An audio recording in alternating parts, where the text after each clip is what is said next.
Good morning students, this is Mona ma'am. Welcome to our YouTube channel. And today we are going to complete our chapter number 17 of social science class 8. In our previous lecture we have completed our part number 4. The topic is non-conventional resources. And today we will discuss about the geothermal energy and biogas. And in the end of this lecture we will do exercise of this chapter. So you should do this in your fair notebook. It's compulsory for you. Okay, let's get started. Our topic is geothermal energy. What is geothermal energy?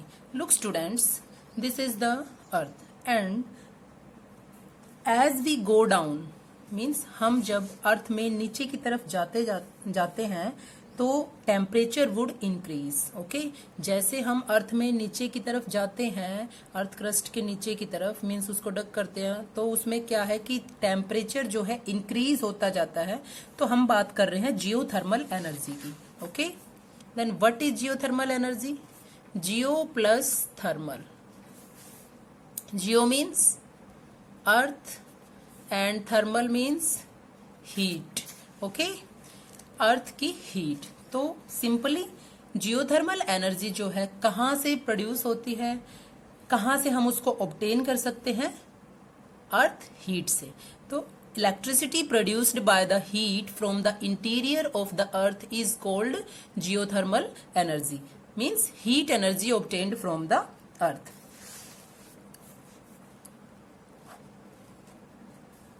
ये एक तरह से हमारी earth surface है और हम इसके नीचे की तरफ जब जाते हैं तो हम देखते हैं कि जो एक तरह से वाटर भी होता है नीचे, अर्थ के नीचे, और जो मैग्मा होता है, मैग्मा अपनी हीट से उस वाटर को हीट पहुंचाता है. और जब उस वाटर को हीट मिलती है तो क्या बनना शुरू होता है? स्टीम्स बननी शुरू होती है. तो water turns into steam and steam is used to rotate turbine and generate electricity. तो क्या होता है कि कहीं कहीं अर्थ में क्रैक्स होते हैं, दरार होती है कई कई अर्थ में. तो उन क्रैक्स के थ्रू मीन्स अब ये जो स्टीम होती है इसको कहीं ना कहीं तो एस्केप करना होता है अर्थ से बाहर की तरफ. तो इन क्रैक्स के थ्रू ये जो हीट होती है ये बाहर निकलती है. एंड सपोज दैट यहाँ पे जो है हमारी कोई वाटर बॉडी है और उस वाटर बॉडी के नीचे ही मीन्स यहाँ पे जो है अर्थ क्रैक्स हैं और नीचे से जो है स्टीम्स निकल रही हैं, जो अभी हमने पढ़ा जियोथर्मल एनर्जी के बारे में. तो वो एक तरह से हॉट स्प्रिंग्स बन जाते हैं. मीन्स अर्थ क्रैक्स से जो है ये एस्केप होती हैं और फिर वहां पे क्या बन जाते हैं? Hot springs.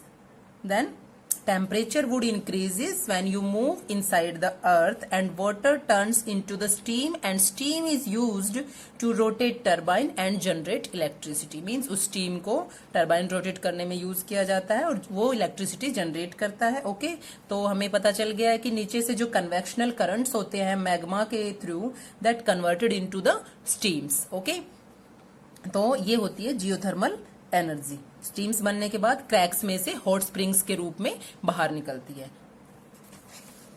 Now next is hydro electricity.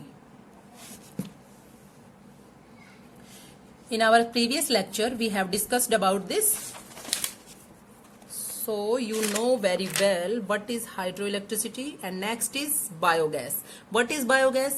Biogas is generated from the decomposition of organic waste including kitchen refuse and animal waste usually set up at homes. This can generate power for household use at a low cost. Biogas क्या होती है कि ये generate होती है organic waste के decomposition से. जैसे कि इसमें आता है kitchen refuse means kitchen waste, animal waste, और इसमें dead plants, animal materials, dung, ये सब चीजें आ सकती है. इसके डिकम्पोजिट होने से जो गैस बनती है उसको हम क्या कहते हैं? बायोगैस. ये यूजुअली जो है घरों में सेटअप होती है. This can generate power for house hold. घरों के लिए इसको यूज किया जाता है, use at a low cost. और ये लो कॉस्ट पे जनरेट की जा सकती है. जैसे कि फॉर एग्जाम्पल गोबर गैस प्लांट्स जो है वो लगाए जाते हैं. Then conservation of energy.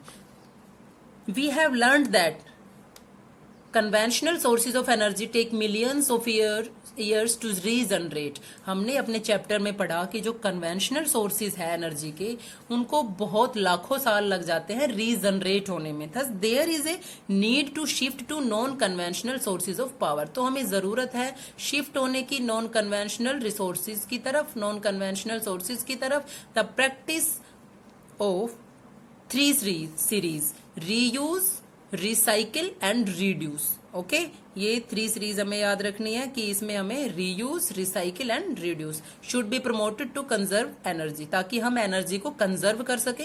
Step should be taken up both at the public and individual levels. हमें कदम उठाने चाहिए पब्लिक लेवल पे भी और इंडिविजुअल लेवल्स पे भी, अपनी तरफ से भी, to conserve these natural resources, इन नेचुरल रिसोर्सेज को कंजर्व करने के लिए, because these are very essential for human beings.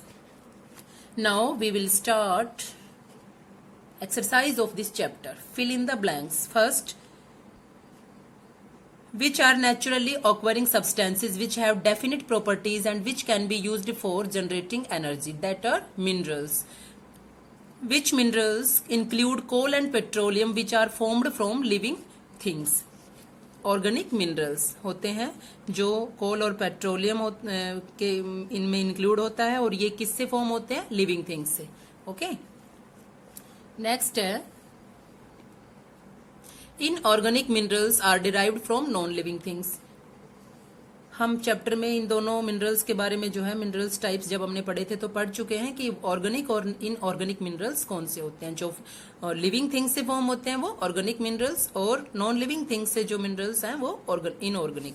Minerals are extracted through the process of, किस प्रोसेस के थ्रू मिनरल्स को एक्सट्रैक्ट किया जाता है? That is mining. The raw from extracted is known as ore.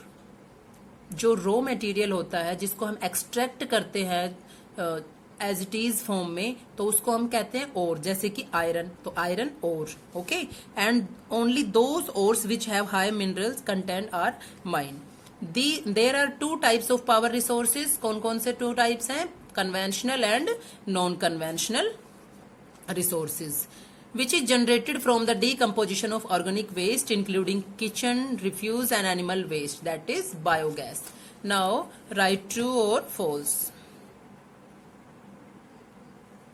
That the first is geothermal energy is tapped on a large scale in the Himalaya region.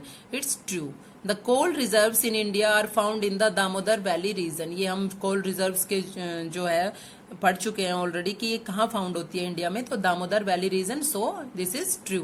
Biogas is generated from chemical waste obtained from factories, तो this is false, because ये जो है organic waste से obtain होती है। Petroleum is the product of decomposition of organic waste for over millions of years, this is false, because एक तरह से ये एनिमल्स मीन्स एक तरह से लिविंग थिंग्स से जो है डिकम्पोजिट होने के बाद जो है वो बनता है।